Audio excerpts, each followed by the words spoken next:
Here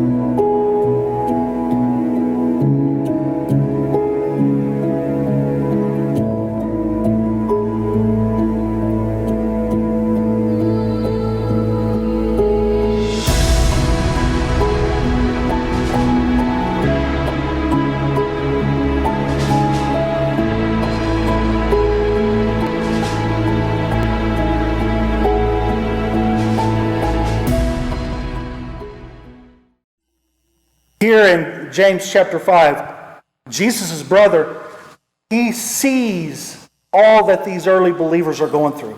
He feels the weight of that oppression. He sees the injustices that are being committed. He senses the oppression. And he acknowledges that to these believers. That's what this letter is about. He says, I see how you're suffering. I see how you're being oppressed. I see how you've been marginalized because you follow Jesus.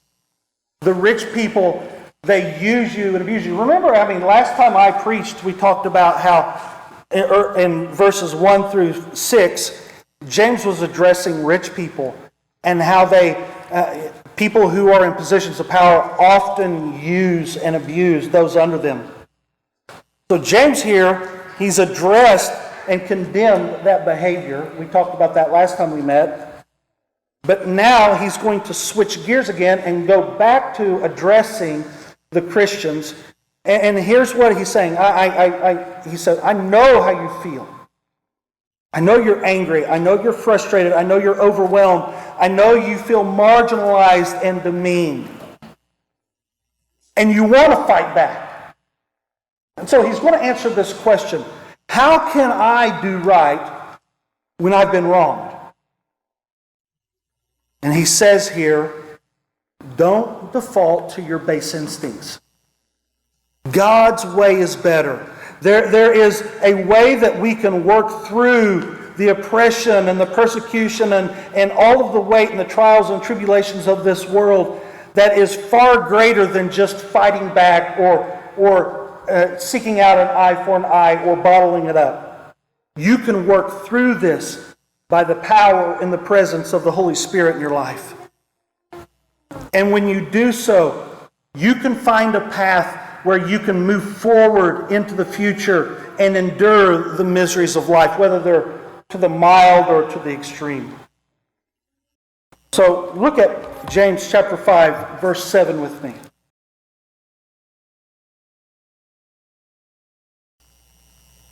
He says, where he writes, Dear brothers and sisters, I'll pause just for a second.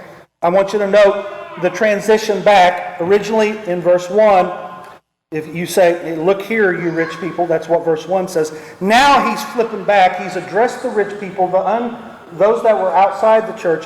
Now he's going back and he's readdressing Christians. He says, Dear brothers and sisters, be patient as you wait for the Lord's return. Now, when he uses that term, be patient, he doesn't mean patience in the sense of be patient as you wait for that hamburger to be cooked at McDonald's. That's not what he's talking about. By the way, have you noticed now how we're so impatient as a society that McDonald's now has 2 drive-through lanes? It's one thing. I can't wait any longer. I want to feel like I'm doing something. So put another speaker up so that I can get through. There's still only two windows, right? That's just how impatient we are as people. That we can't wait. I have fiber at my house. I have a 1 gig download connection, and there are times that I'm just going, why is this taking so long to download? I'm downloading 16 books and it's taking 30 seconds. What's going on? Before, you'd have to spend 2 or 3 days going to different libraries to check those books out, right? As we grow in technology, we become even more and more impatient. He's not talking about that type of patience, though. He's not talking about waiting on another person to do our bidding or to be served or anything like that. He's talking about patience in the long run. He's talking about the big view here. That word patient is literally translated long-suffering or long-tempered. He's saying, be patient over an extended period of time. Not just for a few moments or a few days, but let's take the long view. Be patient until the end. This type of patience is the ability to wait, and while you're waiting, still experience peace and tranquility. That's what he means here. He's saying, don't be anxious about what you're going through in this world. The kids would use a term, chill, bro. Right? Just chill. Here's what James is saying. God is still in control, and he knows exactly what he's doing. He says, be patient as you wait for the Lord's return. There's a certainty in that God's coming back. We don't know when it's going to happen. It could be a long time. So as you wait, be patient, experience peace, experience tranquility. Go on and look at verse 2. Where he goes at the second sentence, consider the farmers who patiently wait for the rains in the fall and in the spring. They eagerly look for the valuable harvest to ripen. So after he says, just chill, bro, he then follows it up with the example. He says, be more like a farmer. And circumstances, if you're a farmer, circumstances are beyond your control. Your livelihood is in the hands of God. Farmers don't control the weather. They have to wait on rain. Not like they can get in a plane and seed the clouds. They have to be patient as they wait for rain. And know that they don't know when the next rain will happen. They have to wait patiently for that. Farmers don't control the growth cycle of their crops. There's a certain time. They have to wait as those crops mature. They don't know the exact date that they will harvest. They kind of have to take an eye look and see are the fruits mature. But we do know this with certainty. If you harvest a crop before its time, the quality of produce you're going to receive from that harvest is not going to be up to par. Think about that in terms of living the patient life. If you want to take hold of something before God's timing is right, you're not going to get the very best of what you deserve. And so there's this sense he's pointing to the farmer, and he's saying, the Lord is producing a fruit in your life, and it involves suffering, and it could be from other people, it could be from circumstances. Be patient. Experience peace and tranquility. Don't become anxious as you look forward to that day when the harvest is brought in. You see, there is no way that you or I can force God to a specific plan of action. We can't do that. We're at His mercy. In our context today, what we experience in this world today, I have no clue when this pandemic is going to end. You don't have any clue when it's going to end. So there's no end date. It could be a long time. The Lord's saying, be patient. Don't become anxious. Endure to the end. I have no sense of when all of the rioting and the social upheaval will end. But I know from reading God's Word here, my responsibility is to trust Him and be patient. Do you ever think God gets in a hurry? Do you ever think that God has this sense that I wish things would speed up, or I need to speed things up? I really believe that God already has a course, a specific plan of action laid out for each and every one of us.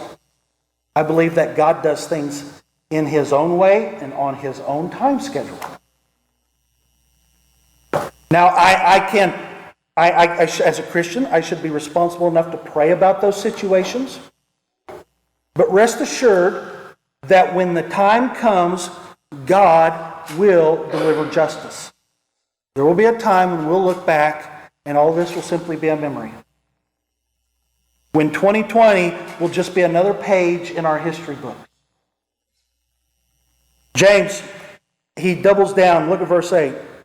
So he talks about the farmer and how the farmers have to wait for the rains and the harvest. And then in verse 8 he says, you too must be patient. So he's saying, yes, I understand that you're oppressed. Yes, I understand that your circumstances are dire, that you long for the Lord's return. You see no way forward. But just be patient. Be more like a farmer. Look at the second part of verse 8. He says, take courage, for the coming of the Lord is near. So this is the second positive command. The first positive command, of course, was be patient. The second positive command here is take courage. The New American Standard Bible translates this, strengthen your heart. So he's talking about have an emotional fortitude where you're resolute on the inside while the world spins in chaos outside you. It's a reminder for us, for believers, for you and I, even today, it's a reminder for us to be stalwart in our character. Don't deviate from what we know and how we know God wants us to live and behave. He's saying fix it firmly in your heart. Fix it firmly in your mind. Be immovable. Don't allow the circumstances of the day to sway you one way or another. You know what God requires of you, and as believers, we know and understand what God's Word says about how we should treat others and behave and experience love and show love. Stick to that plan. He's saying the right response is not to put on a white robe and Huarache sandals and climb the mountain and just sit there, in Indian style and wait in tranquility for Jesus to return. But there's a sense here that he's saying, be patient, but continue to work. It's obvious that his encouragement includes us continuing to be a part of this world and be a part of the movement of the gospel. He's saying, you got to have courage. You got to remain patient. And it's not a passive behavior, but it's active. As we're patient, that doesn't mean you just sit back and just watch the world go by.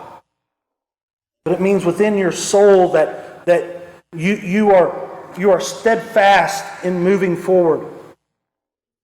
Patience always has its head down at work.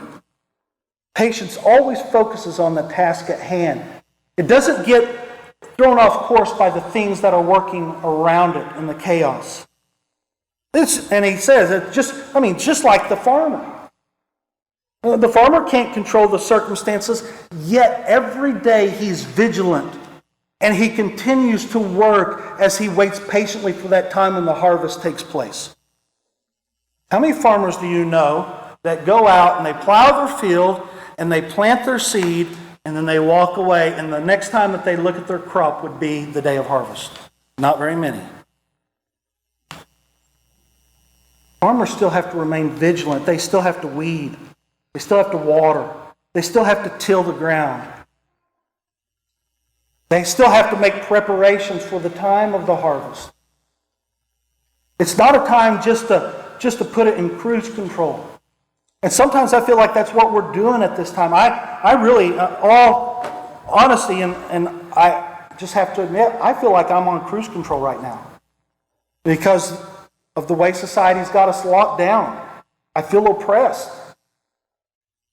And you can't even go to the grocery store now without wearing a mask and remaining distant from other people.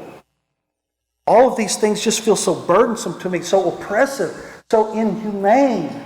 How do you show the love of Christ to another person that you can't get 6 foot within? And not to mention the fear that everybody experiences. Think about all the rest of our body that aren't here this morning, because they know that their health is at risk. I long to be back with all of our brothers and sisters. And I'm feeling the oppression of this, and I'm becoming impatient. But God's Word says, endure. Keep your head down. Keep watering. Keep tilling. So he's saying, in this first section, let me sum it up by saying this. There are things that are beyond your control. Trust God God with those things. Let's kind of sum up the first couple verses. Let's look at the next. Look at verse 9. He says, don't grumble about each other, brothers and sisters, or you'll be judged. For look, the judge is standing at the door. This is the second part where he's going to transition from being patient in the things you can't control to being patient with the things you can control. And the first thing that he addresses is our verbal response to oppression. It's one thing to feel oppressed. It's one thing to feel the weight and the anxiety of all that's going on. We should do that in silence. That we're not supposed to, during these hardships of the life, there's a temptation to speak out against our brothers. We complain or we speak evil of them. The scripture says, don't grumble, don't gripe, don't complain. You ever notice how suffering or anxiety that's produced from all the injustice of the world, all the oppression, as tense and chaotic as this world is, what I see is that we are often quick to lash out at one another. It's almost as if our nerves are on edge all the time. And anybody says a crossword or says something that we disagree with, we immediately lash out at them, don't we? When people or circumstances try our patience, our tendency is to gripe and complain about anyone and anything. If it doesn't fit in our mold, we're going to let people know about it. We're going to voice our opinion. We're going to be vocally loud and let people know that we don't agree, or that I'm feeling oppressed, or that I don't like what. It can be just some of the most mundane things in life. Christians are often the worst about eating their own. We do. We love to point out one another's faults. We love to gripe and complain about our pastor. We love to gripe and complain about other believers that are in our fellowship. We vent frustrations about other people to other people, and in these times of, I don't know, but maybe I'm just exaggerating. I hope I'm not exaggerating. I hope everybody feels the same way right now. Just with all the weight of everything that's happening. Because I've found that little things now set me off. Small annoyances that normally I could just overlook. Now when they happen, they trigger some sort of evil response from me. I lash out or I gripe and complain about other believers or what they're doing. Oftentimes we do that to even the people we love the most, don't we? The people that we do life with. We want to gripe and complain about them. The Christian response, when you really want, instead of griping and complaining about other believers or circumstances, during these times of anxiety, oppression, of sometimes persecution, rather than gripe and complain about other people, I think the Christian response should be to talk about how good God is, or to talk about how great He is, or mention His justice, mention His mercy. Times of severe oppression or times of these trials, these are great opportunities for you to verbalize your faith and what you believe about the Creator of the universe. Now I admit, this is completely opposite of the way the world lives. The world would encourage you. You go ahead and you gripe and you complain, and that's what we all do. Christians, though, are to live backwards from everyone else.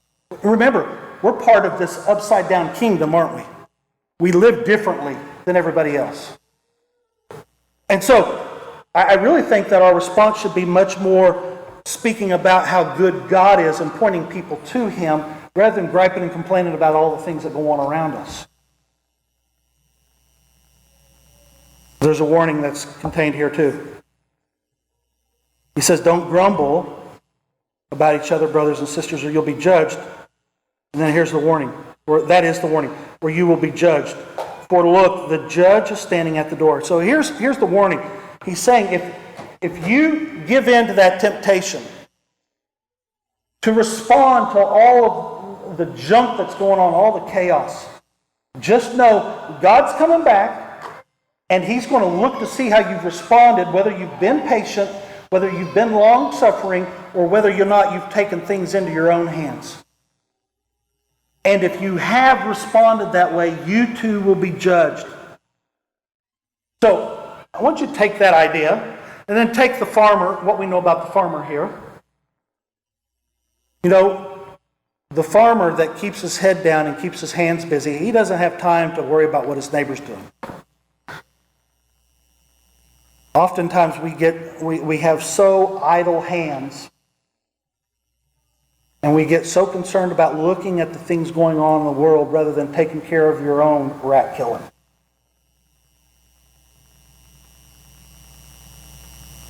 He gives an example here. For examples of patience and suffering, dear brothers and sisters, look at the prophets who spoke in the name of the Lord.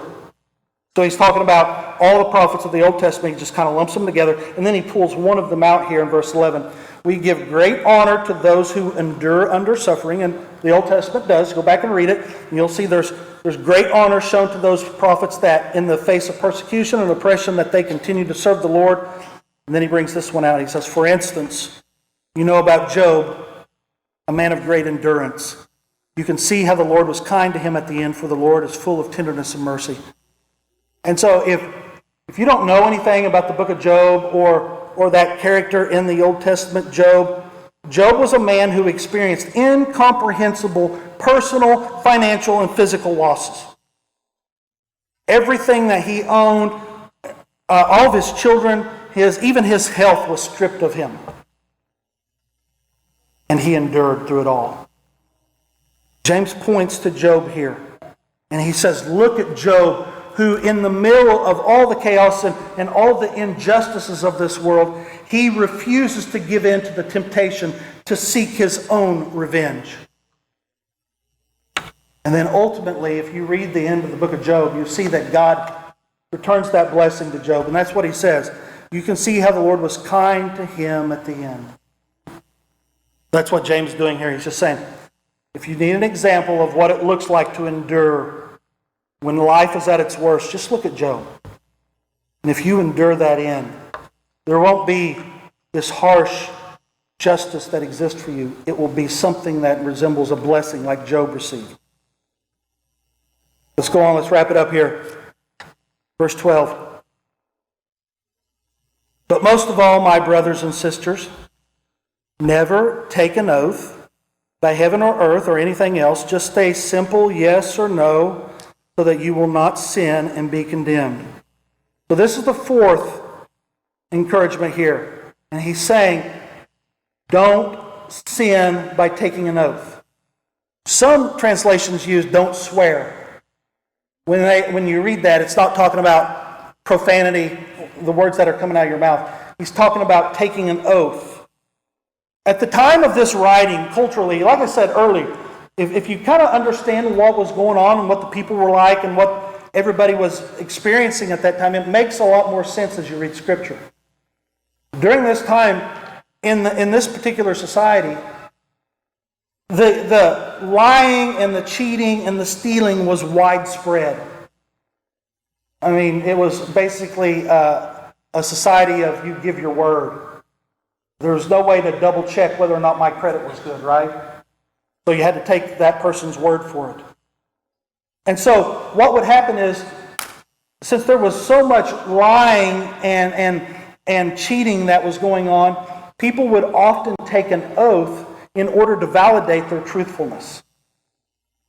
And so the Jewish people like to bolster, they like to uphold their oaths by invoking God's name in those oaths. And so they would say something like, as God is my witness, this will never happen again. You see, rather than say, I'll never let this happen again, they say, by God's name, or in the name of the Lord, or They also like to take God's throne, or they'd use Jerusalem or the city of Jerusalem. Anything that had to do with God's holiness, they would often plunk down in the middle of their verification, the validation of their word. And James is calling it out here. He's saying, don't do that. He mirrors Jesus' teaching in Matthew. It's out of Matthew chapter 5. I've got it on the screen. It says, Jesus is saying this right now. He says, but I say, don't make any vows. Don't say by heaven, because heaven is God's throne. And don't say by the earth, because the earth is his footstool. And don't say by Jerusalem, for Jerusalem is the city of the great king. Don't even say by my head, for you can't turn one white hair to black. Just a simple yes I will or no I won't. Anything beyond that is from the evil one. So James is exhorting the reader here. And he's saying, always defer to simple speech. Just give a simple yes or no. Don't over-spiritualize everything. Always answer with authenticity. Create a pattern for your life where the way you answer, people know that it can be trusted. Rather than having to say, as God is my witness, or that when people hear you say yes, or when people hear you say no, it's like, that's good enough, right? He's saying, avoid the demonstrative exaggerations that often come with the words that we use. He's saying, avoid long explanations or detailed excuses for the answers you give. You ever notice people do that? Instead of saying, I messed up, and taking ownership of it, a lot of times they'll couple it with a long excuse in order to kind of soften the blow to their character or the way that they've behaved. The scripture is just saying, eat it. Say yes, say no, leave it. Own who you are. Let your character speak for itself. Saying, refuse to spiritualize your answers. Don't bring God into your circumstances and expect Him somehow to validate you as a human being. You know, if you have to, as I was reading and kind of doing some research on this, when people at this time would invoke God's name in an oath, it became very common for people then to become even more skeptical about what was being said. Because if you're so shady that you have to invoke God's name into your answer or your promise, there's something deeper here. When we do these things, when we make excuses or exaggerate or when we make long explanations, this is often a sure sign that we've kind of overanalyzed the situation, right? That we've kind of mulled all of this over in our head. Somehow as if we could find the proper solution on our own. We don't need God's help for this. And oftentimes, in order to get out of sticky situations, what we do is we make extreme, unrealistic promises to God. As if that will make Him do our bidding. God, if you'll just get me out of this, I'll do this. I promise, God, if you do this. You can't control that. But you can control the fact that you say it, which is the second kind of subheading in all of this. And that is, there are things that you can control. Honor the Lord by controlling those things. You can control your speech. Honor the Lord by doing that. Honor the Lord by being a person of character and integrity. And those things that you can control, you best be controlling them according to what God's Word says. So, and kind of wrapping all this up, I have no clue how long we're going to be where we're at today. I hate it. I'm so sick of this, I could puke. But what I understand from what God's Word here says, that in the days ahead, I am to take courage and I'm to be patient. That every day I have to live as though Jesus is returning today. And if you knew for certain that Jesus was returning today, would you not change the way you speak? Would you not change the way that you treat other people? Would you not change the way that you feel about life circumstances or the annoyances of life? And so I just want to encourage everybody here. I mean, maybe you don't feel like I do. Maybe I'm just kind of, you guys are going, wow, he's off the deep end this morning. But if you kind of feel like this is just a huge, heavy, black cloud over you, don't gripe and complain about it. I know that takes all the fun out of it, right? We all like to do that. We all like to sit around and talk and gripe and complain about having to do this or not doing this or this. Hey, you know how big a football fan I am. I am bulled up something terrible. I can't see my Hogs play. That might be a blessing this year, but don't gripe and complain about it. Resist that urge to over-spiritualize things or over-analyze things. Just simply keep your head down. Let your yes be yes, your no be no. Don't go and try to make bargains with God, asking Him to kind of hurry things up or lighten the pressure. Sit back, remain calm, stay at work, and just allow God to work in His own time and in His own way. Be patient and trust Him. Remember, it ain't over yet. Let's pray. Lord, I repent of my hateful attitude, of my bitter words, of my griping and complaining. Lord, of my attitude that has put self first. Lord, of the way that I often overanalyze things. Lord, I just ask that you take all of that from my heart. Lord, I pray that you'd strip it bare and leave only your Spirit.